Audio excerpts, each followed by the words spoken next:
Right. Exactly. Good evening. I would like to call to order the March 14, 2012 Zoning Commission meeting. Please stand and raise your right hand. Repeat after me. I state your name. I, Ronald Parish, Do solemnly swear do solemnly swear that I will support that I will support the Constitution and laws the Constitution and laws of the United States of the United States and the Constitution and laws and the Constitution and laws of this state, of this state, and that I will faithfully and I will faithfully and impartially and impartially discharge and perform discharge and perform all the duties all the duties incumbent upon me incumbent upon me as a zoning commissioner as a zoning commissioner for the Parish of Ascension, for the Parish of Ascension, according to the best of my ability according to the best of my ability and understanding. and understanding. So help me God. So help me God. Congratulations. Thank you.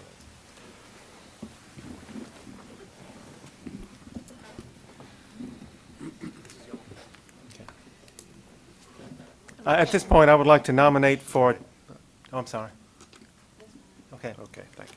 At this point, I would like to nominate for chairman of the zoning commission, Mr. Robert Burgess. I'd like to second that.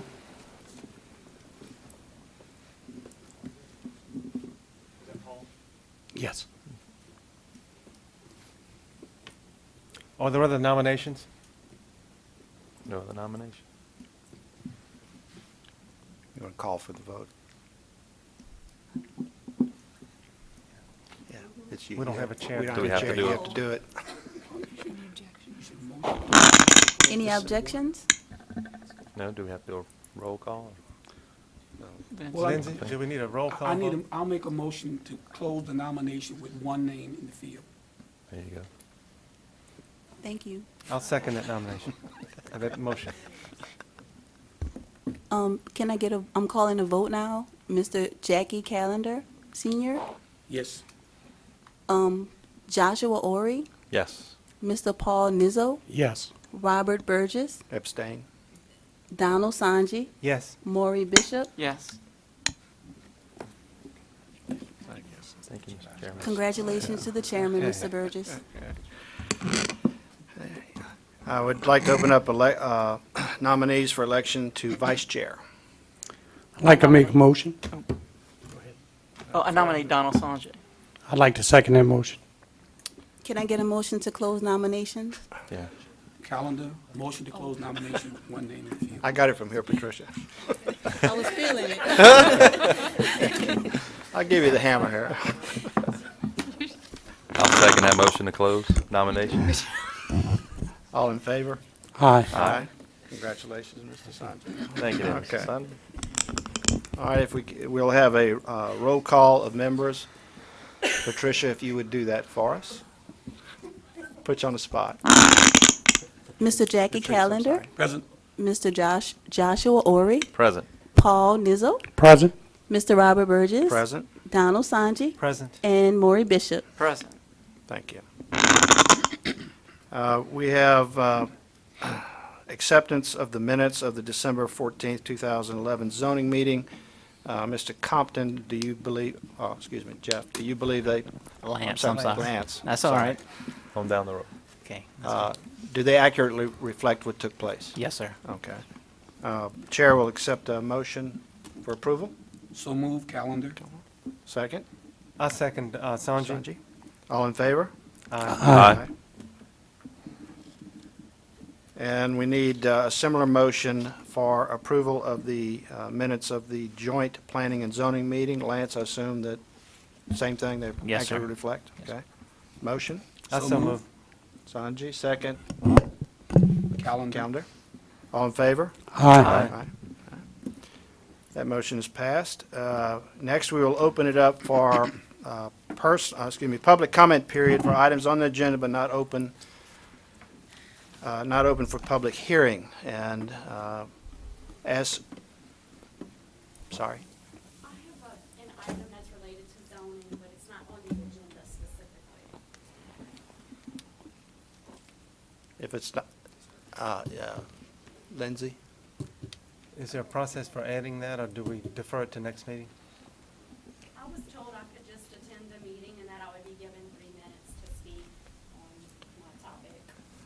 The law requires you to let someone speak if it's an agenda item. If it's not on the agenda, that would be discretionary.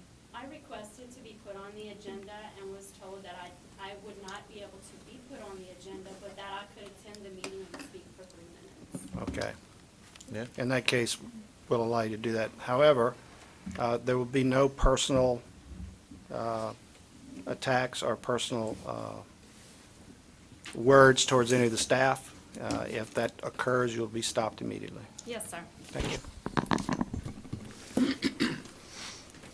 Good evening. My name is Jean Dubus St. Germain, and I'm here to voice concern regarding a current zoning violation at 3005 Highway 1 South in Donaldsonville next to my home that the Parish of Ascension zoning officials and even parish president have known about for years and continue to allow without enforcing.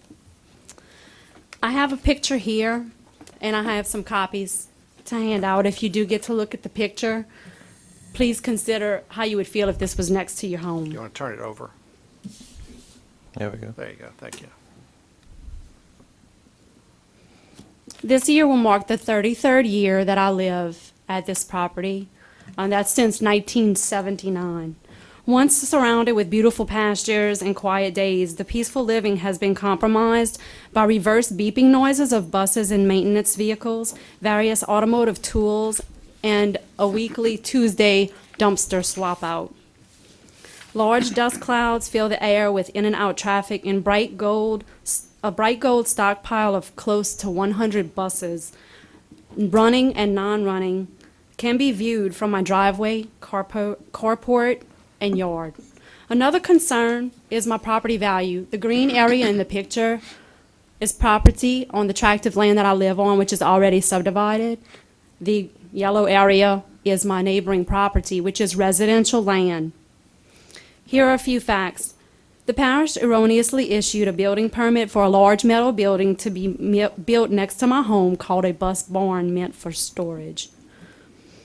It was built on residential land. This was discovered by me and pointed out in 2008.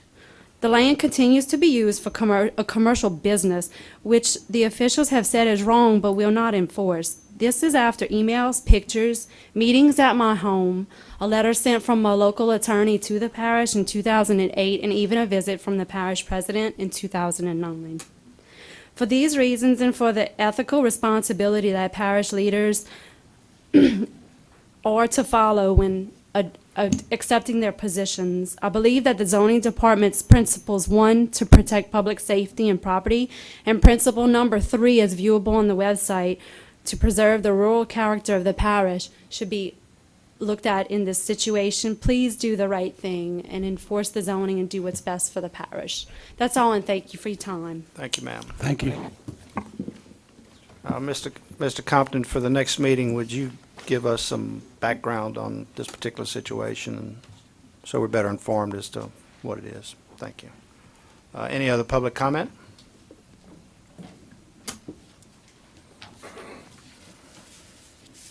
Yes, I would like to comment on 9A, which is elimination of subcommittees, Would you and please 9B. identify My yourself? name is Catherine Guppel, Thank you. and that is new use in zoning tables. So I'll talk about 9A first.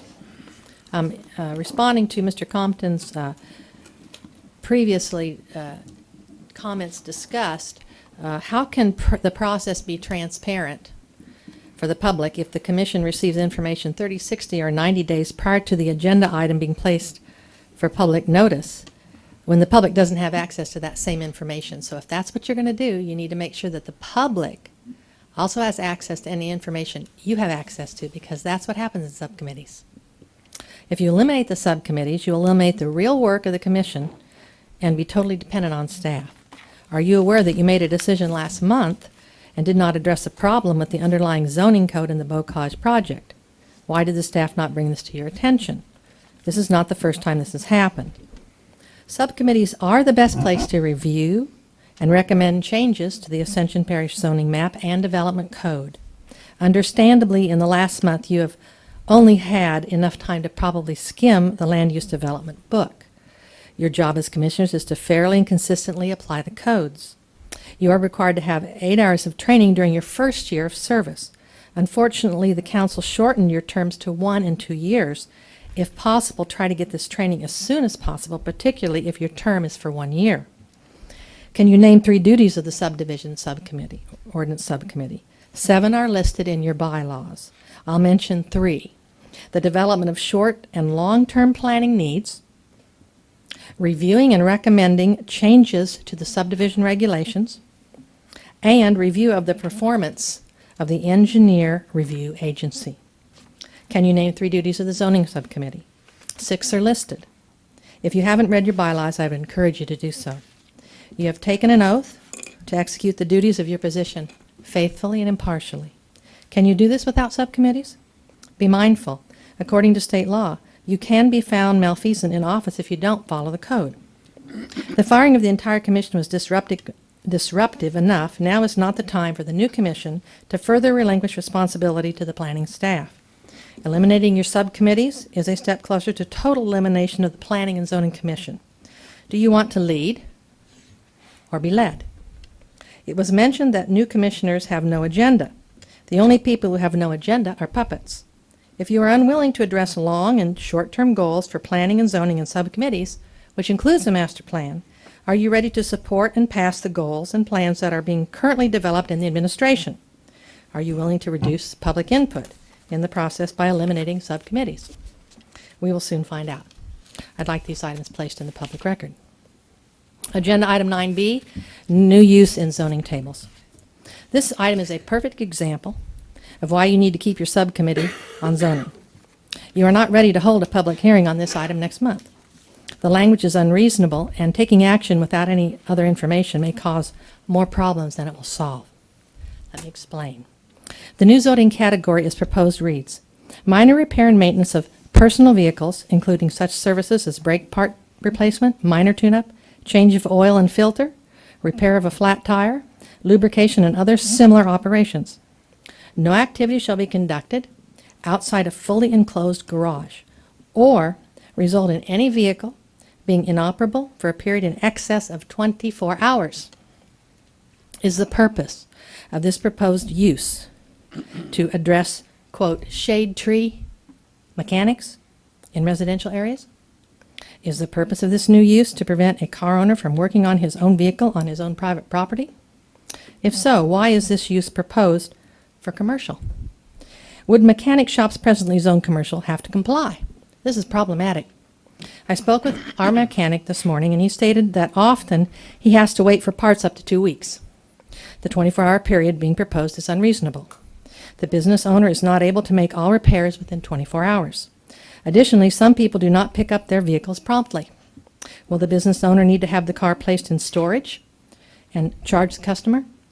Often people will bring in their vehicles for a quote and then keep the car at the mechanic shop until they can get the money together to pay for the repairs.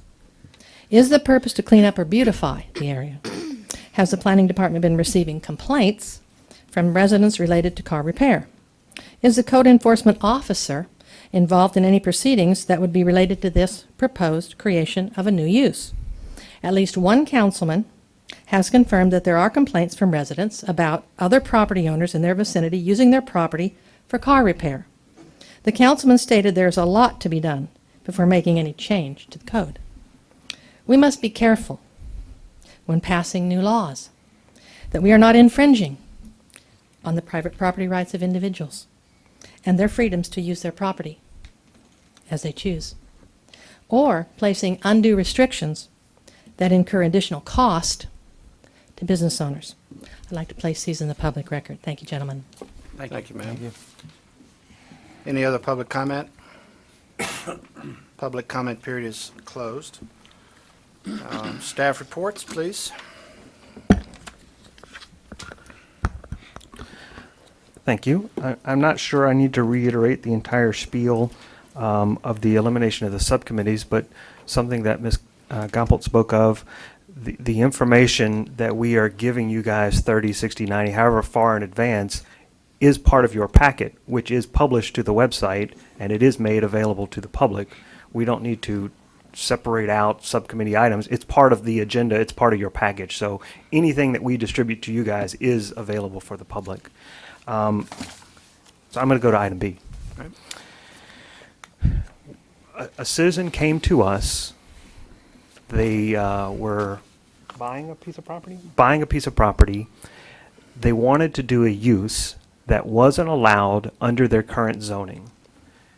So after much discussion and gnashing of teeth, we decided that simply rezoning the property wasn't what we were looking for, because that opens up that piece of property to uses that probably don't fit with the character of the area. And so the property is already zoned commercial. It's zoned mixed use 2. So we did some research and looked around in the areas, and I think that this was found in Baton Rouge. And the idea was the guy wanted to do a minor repair. It's like a Jiffy Lube. It's like a brake shop. I don't know what a brake shop called, but something where you drive in and you're not leaving your car for parts. It's routine service and maintenance. It's a tire rotation. It's a balance. You don't have to leave your car to get new tires. In mixed use 2, when that zoning category was created, it was created as a transition commercial between the highway and the adjacent or the residential that was typically behind it. And we feel as though the minor repair and maintenance of personal vehicles is not an offensive use for that zoning category, whereas if we were to just rezone that lot to mixed use, which is what it would have to do, it would open up a list of uses that we probably wouldn't want in that very specific location. So this definition was, I think it was modified, might have been taken directly out of the Baton Rouge Code, but the idea is minor repair where no vehicle's left over 24 hours, and if a vehicle is left, it's got to be pushed inside that building. Maybe they don't have the 10W30 that this guy likes, I don't know, but push it inside the building so we don't see it overnight or for more than 24 hours. But that's the idea. Any questions? So Ms. Sanji? Would it be correct then to say that this is actually giving property owners more options for the use of their property? That would be fair to say, yes, sir. yeah. Anybody else? When they say minor repair, that's looking at something that's not going to take 2 weeks for a part to come in necessarily. That's looking at doing brakes, which are available at AutoZone or oil Correct. changes. If you go back one page in the table that you were provided, you see the third item in commercial uses is auto and truck major repairs, including such services as repair, reconditioning, paint, body and fender work, upholstery, seat covering. We would include transmission work. That's where that stuff goes, which is in your more intensive zoning categories. Now, in the minor repair and maintenance, we included those heavier intensity zoning categories. So you can do minor repair, obviously, in mixed use. You can do it, obviously, in Crossroads Commercial. But we added mixed use 2 for just that use. Entertain a motion to hold a public hearing on this item at our April meeting. So move calendar. Calendar, second? Second, Ori? All right. All in favor? Aye. Motion is passed. Entertain a motion for adjournment. So moved. Calendar. A second. Bishop, all in favor? Aye. Aye. Meeting's adjourned. Thank you very much.